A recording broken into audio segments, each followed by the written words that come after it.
Isaiah 53 is one of the most significant and debated chapters in the Bible, often referred to as the suffering servant passage.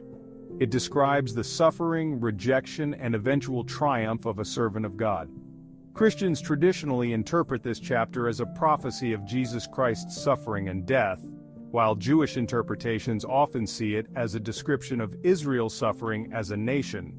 Below is a verse-by-verse breakdown with explanations.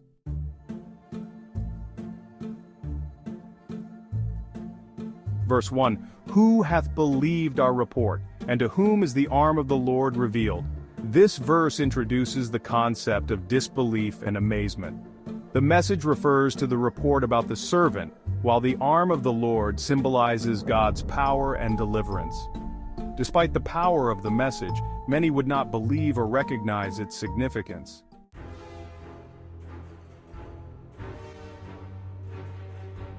Verse 2, For he shall grow up before him as a tender plant, and as a root out of a dry ground.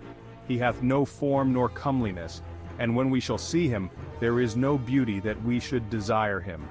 The servant is depicted as humble and unassuming, growing up in difficult conditions like dry ground.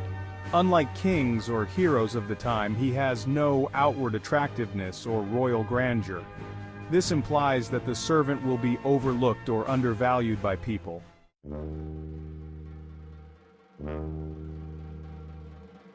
Verse 3, He is despised and rejected of men, a man of sorrows and acquainted with grief, and we hid as it were our faces from him. He was despised and we esteemed him not.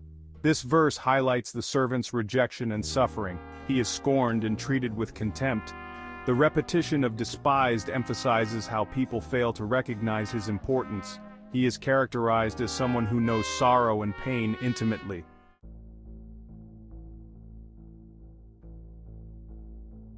Surely he hath borne our griefs and carried our sorrows, yet we did esteem him stricken, smitten of God, and afflicted. The servant is described as bearing the sufferings of others. This verse introduces the idea of vicarious suffering, where the servant takes on the pain and sorrow of humanity. However, people mistakenly believe that his suffering is a punishment from God, assuming he is cursed or guilty.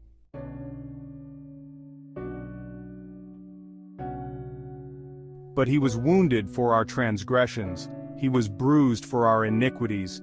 The chastisement of our peace was upon him, and with his stripes we are healed. This verse elaborates on the redemptive nature of the servant's suffering. He is pierced and crushed, not for his own sins but for the sins of others.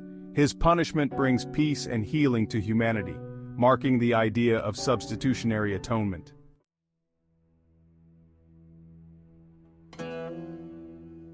All we like sheep have gone astray. We have turned everyone to his own way, and the Lord hath laid on him the iniquity of us all. Humanity is likened to sheep that have wandered away from the right path. Despite this collective wandering, the servant takes the burden of their sins upon himself. This emphasizes human waywardness and the servant's selfless role in atoning for it.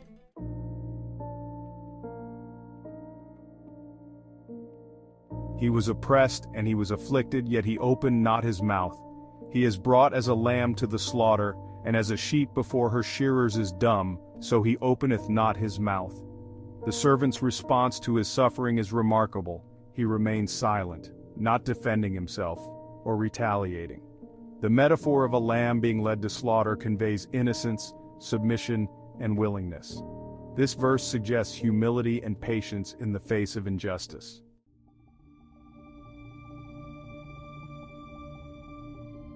He was taken from prison and from judgment, and who shall declare his generation? For he was cut off out of the land of the living, for the transgression of my people was he stricken. The servant faces an unjust trial, and is condemned.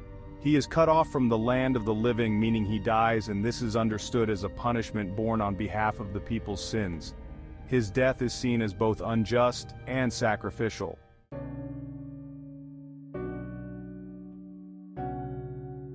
And he made his grave with the wicked, and with the rich in his death, because he had done no violence, neither was any deceit in his mouth. Despite his innocence, he had done no violence. the servant is treated as a criminal in death, buried with the wicked. However, he is also associated with the rich in death, which may symbolize a twist of fate or dignity in his burial.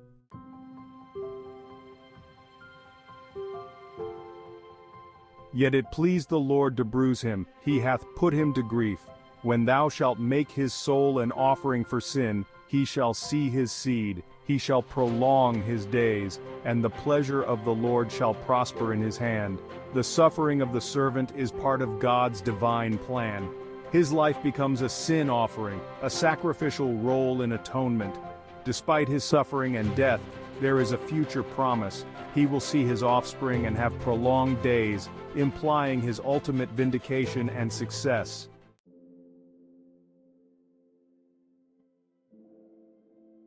He shall see of the travail of his soul and shall be satisfied. By his knowledge shall my righteous servant justify many, for he shall bear their iniquities. After the servant's suffering he will experience vindication, meaning resurrection or restoration. Through his suffering many will be justified, made righteous because he bore their sins. This verse suggests a redemptive outcome.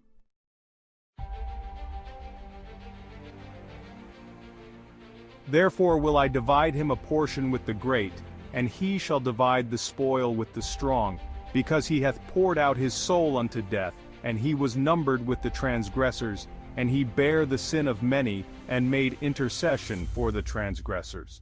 The final verse depicts the servant being exalted and rewarded for his self-sacrifice.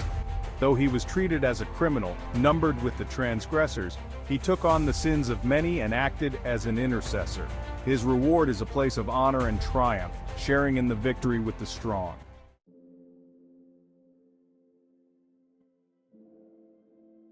Isaiah 53 portrays a suffering servant who endures rejection, sorrow, and death on behalf of others. His suffering brings redemption, peace, and healing, and he ultimately triumphs through his sacrifice. Christians often see this as a prophecy of Jesus Christ's crucifixion and atoning death, while Jewish interpretations may view the servant as symbolic of Israel or a righteous remnant enduring suffering for the sake of others.